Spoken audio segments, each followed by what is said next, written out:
Teman-teman, hari ini saya akan melakukan latihan simulasi belajar. Nah, latihan simulasi belajar ini untuk anak SD di kelas 4 atau kelas tinggi. Tema 1 dengan subtema keberagaman budaya bangsaku. Nah, berikut videonya.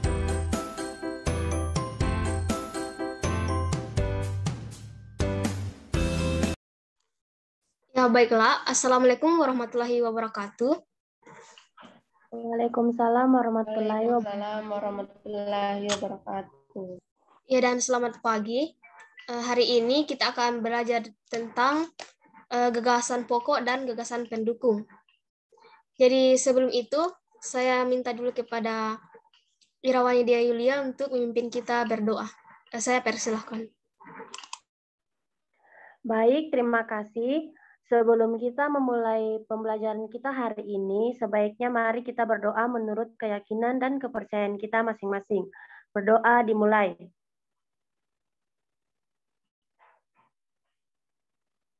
Berdoa selesai.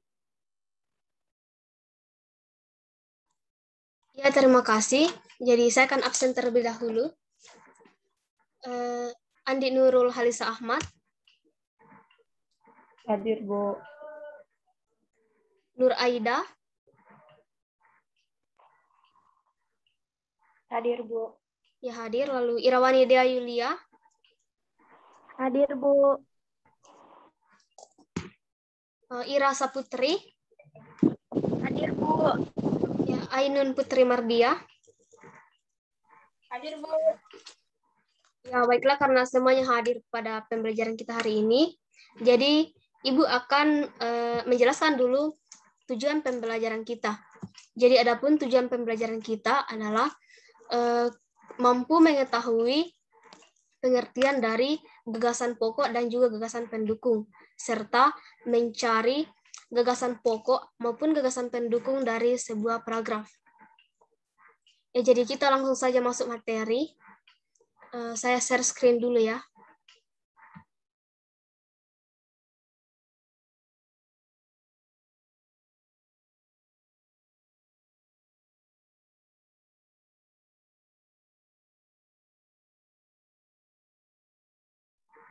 Ya, kelihatan di share screen kok. Sudah, Mi, Bu. Ya, oke. Terima kasih. Jadi, saya akan jelaskan tentang gagasan pokok dan gagasan pendukung itu sendiri. Jadi, gagasan pokok merupakan gagasan yang terdapat dalam ide utama dalam suatu paragraf. Nah, biasanya di setiap bacaan itu terdiri dari beberapa paragraf. Jadi, di setiap paragraf itu pun terdiri dari memiliki gagasan pokok maupun gagasan pendukung.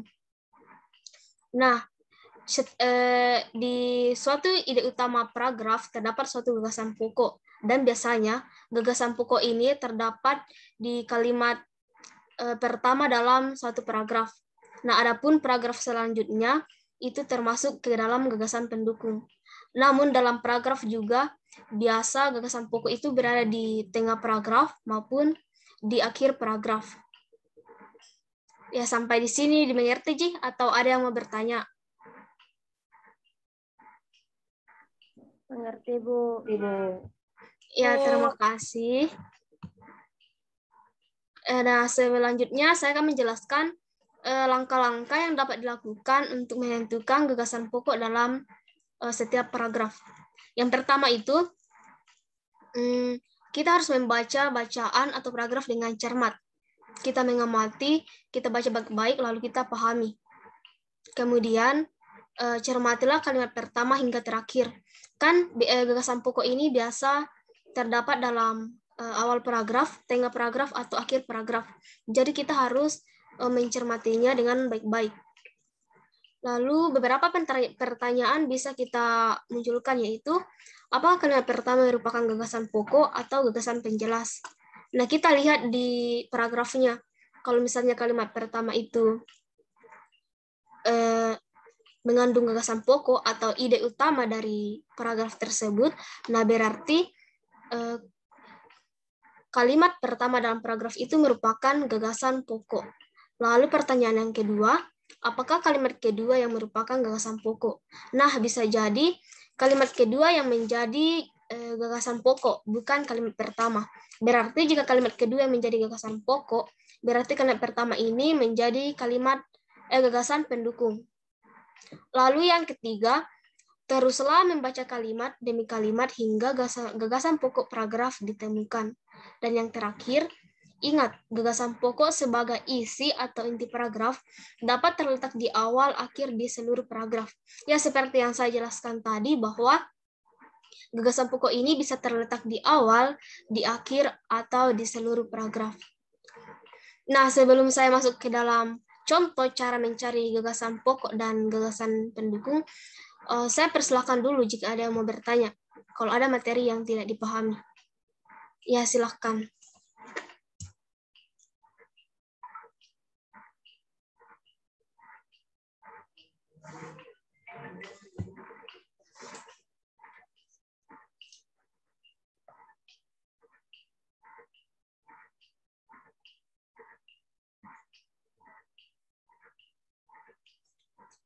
Ya, karena tidak ada yang mau bertanya, jadi saya masuk dalam contoh untuk kita mencari gagasan pokok dan gagasan pendukung.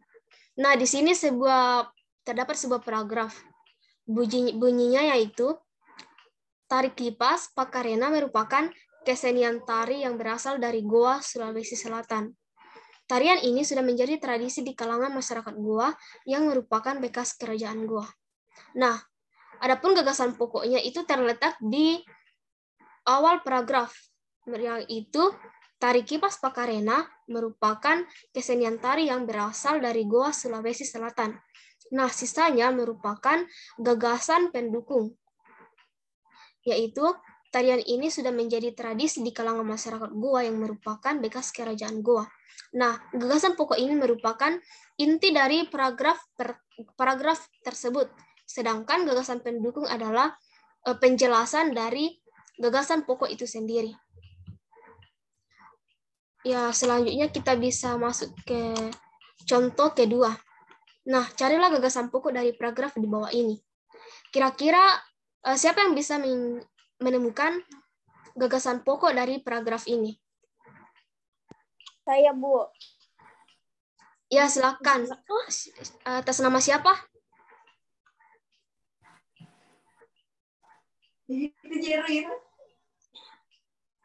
Oh ya, silakan dijawab.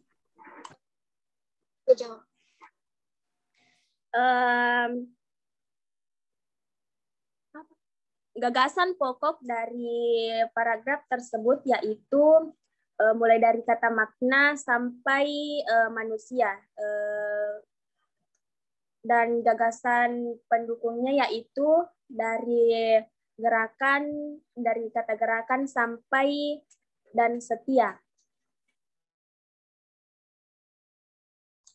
Oh ya, terima kasih atas jawabannya.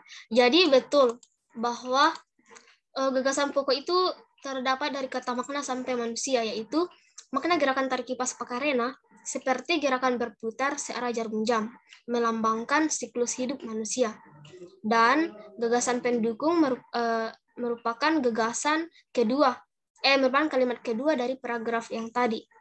Gagasan pendukungnya yaitu gerakan naik turun mencerminkan roda kehidupan dan cara menari yang lembut, mencerminkan karakter perempuan Goa lembut dan setia. Baiklah, jadi saya sudah menjelaskan dua contoh cara mencari gagasan pokok dan gagasan pendukung dari sebuah paragraf. Selanjutnya, Ibu akan masuk dalam membuat kerangka tulisan dari keterhubungan antar gagasan ke dalam kerangka tulisan. Jadi caranya itu cukup gampang. Kita tinggal mengambil gagasan pokok dan juga gagasan pendukung dari kedua paragraf tadi, lalu kita buat dan menjadi sebuah kerangka tulisan. Nah, kerangka tulisan ini kita bisa menggunakan kata pembantu. Seperti contohnya yang tadi, saya sudah membuat kerangka tulisannya. Kira-kira siapa di sini yang bisa baca kerangka tulisan ini?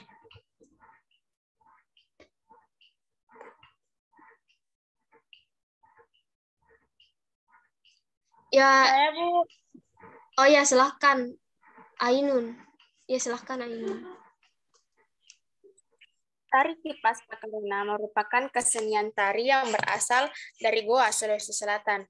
Tarian ini sudah menjadi tradisi di kalangan masyarakat Goa yang merupakan bekas kerajaan Goa. Dalam tarian ini terdapat banyak gerakan yang memiliki makna tertentu. Makna gerakan tari Kipas Pakarena seperti gerakan berputar searah jarum jam melambangkan siklus hidup manusia. Gerakan naik turun mencerminkan roda kehidupan dan cara menari yang lembut mencerminkan karakter perempuan Goa lembut dan setia. Adapun makna dari tarian Goa ini tidak terlepas dari kebiasaan hidup masyarakat Goa. Terima kasih. Ya, sama-sama. Jadi, saya ucapkan terima kasih kepada Ainun yang sudah membacakan kerangka tulisan ini. Jadi, sebelum kita mengakhiri pembelajaran kita pada pagi hari ini, saya persilakan kepada kalian semua jika ada yang mau mengajukan pertanyaan tentang materi kita. Saya persilakan.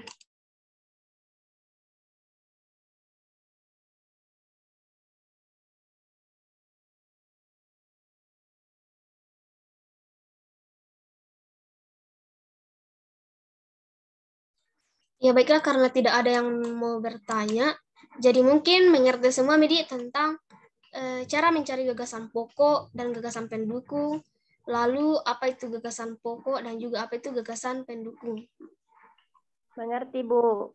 Ya, Bu. Ya, terima kasih kembali.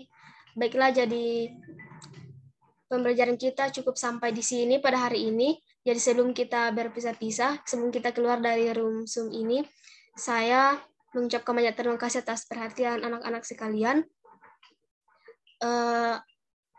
Dan sebelum kita keluar, saya persilahkan kepada Andi Nurul Halis Ahmad untuk memimpin kita dalam berdoa. Saya persilahkan. Baik, sebelum kita mengakhiri pembelajaran hari ini, sebaiknya kita berdoa terlebih dahulu. Menurut kepercayaan dan keyakinan masing-masing, berdoa dimulai.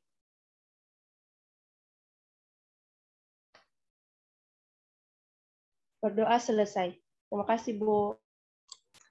Ya, sama-sama. Jadi sekali lagi saya mengucapkan banyak terima kasih dan semua bisa keluar dari room Zoom. Kasih, Bu. Kasih, Bu. Demikianlah video latihan simulasi pembelajaran yang telah saya buat. Semoga videonya bermanfaat dan terima kasih.